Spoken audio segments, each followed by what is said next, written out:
Something happened in federal court that defendants spend their entire careers trying to avoid. It was not an objection. It was not a raised voice. It was the moment a judge stopped letting testimony float and anchored it to the record. For weeks, the defense relied on distance. Distance from numbers. Distance from decisions. Distance from responsibility. The defendant presented himself as someone informed late, involved minimally, and unaware until the problem was already out of control. That posture survived until it collided with time. During cross-examination, the prosecution did not argue intent. It did not accuse. It asked when knowledge began. The answer was precise: November 2023. That answer was repeated with confidence because the defense needed it to be true. Then the record spoke. An email appeared on the courtroom screen, dated March 2023, 8 months earlier, addressed directly to the defendant. The subject line was not vague. It signaled urgency, valuation concerns, not speculation, not rumor, numbers. The email detailed properties. It compared reported values to independent appraisals. It identified discrepancies, and it referenced financial statements already provided to banks. This was not an internal draft. It was notice. The defendant did not deny receiving the email. He said he could not remember it. That explanation lasted seconds. A second exhibit followed. His reply, sent minutes after the original message. The response acknowledged the issue and suggested internal discussion before action.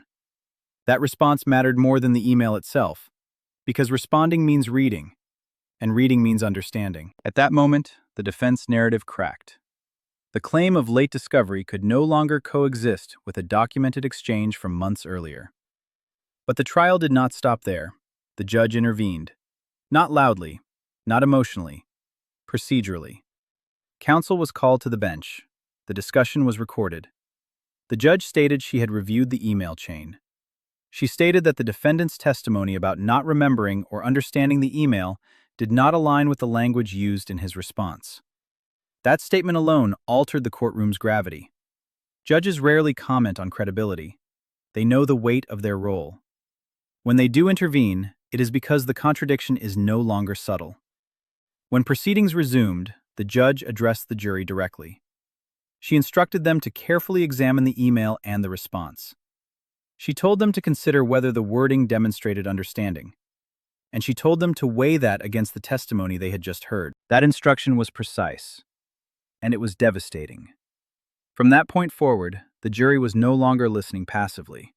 They were evaluating truthfulness. This matters because criminal trials turn on belief. Documents establish facts, but belief determines how those facts are interpreted. Once jurors suspect a witness has lied, they reassess everything. The prosecution did not pause.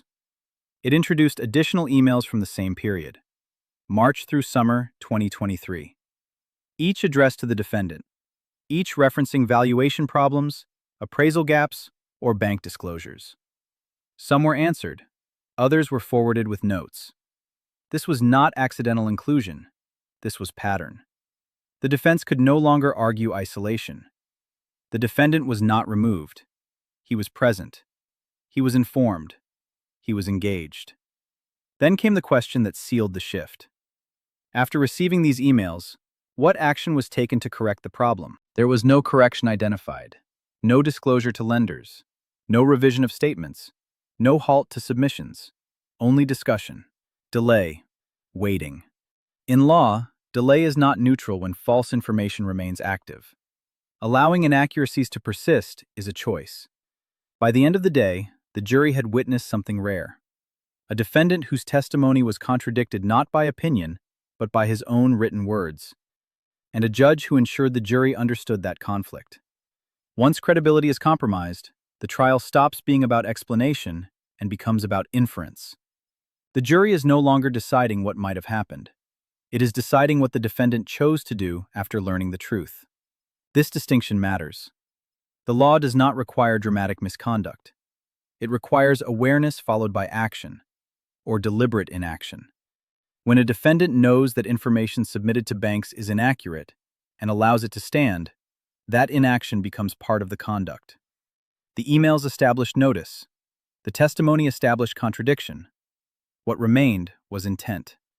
Intent is rarely proven through confession. It is inferred from behavior. And behavior here was consistent. The defendant learned of discrepancies months earlier than claimed. He discussed them internally. He delayed external disclosure. And he allowed financial statements to remain unchanged. That sequence is not random. The prosecution emphasized this without theatrics. It did not accuse motive. It focused on decisions, what was done, what was not done, and why that mattered under the law. The judge's earlier instruction amplified this focus. By directing jurors to examine the contradiction themselves, the court shifted the lens from argument to evaluation. Jurors were empowered to draw conclusions based on evidence, not persuasion. This is why judicial intervention is so powerful. It does not tell jurors what to think. It tells them where to look. Once jurors conclude that testimony was false on a material issue, they are permitted to infer consciousness of guilt.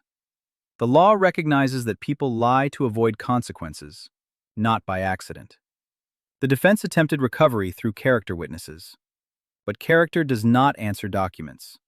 It does not explain timing, and it does not erase written responses sent months before claimed ignorance. At this stage, the prosecution no longer needed to prove complexity. It needed only to maintain clarity. The elements aligned. Knowledge was established through emails. Intent was inferred through delay and inaction. Conduct was demonstrated by continued reliance on inflated figures. The jury's task narrowed. During deliberations, jurors will return to moments that stood out. The email timestamp, the response minutes later, the judge's instruction, the absence of corrective steps. Those are anchors. Criminal cases often hinge on whether doubt remains reasonable. Reasonable doubt does not survive when a defendant's own documents contradict sworn testimony. The defense's final position relied on the hope that jurors would separate one falsehood from the rest of the testimony. That is rarely how juries think. Once credibility breaks, it breaks completely. This is not punishment for speaking. It is consequence for misleading. The court record now contains a clear sequence: awareness, opportunity to act, choice not to act, and an attempt to rewrite that sequence under oath. Courts do not treat that lightly. The prosecution rested, knowing the record no longer required inference. The documents spoke. The testimony conflicted. And the judge ensured the jury understood the conflict. That is why this case changed trajectory. Not because of emotion, not because of spectacle, but because process functioned as designed. When evidence enters the record and contradicts sworn statements, the system responds. Quietly, methodically, irreversibly. That is where this case now stands. And once the law reaches this point, outcomes are shaped by what can be proven, not by what can be explained away. There was no correction identified, no disclosure to lenders, no revision of statements, no halt to submissions. Only discussion, delay, waiting. In law, delay is not neutral when false information remains active. Allowing inaccuracies to persist is a choice.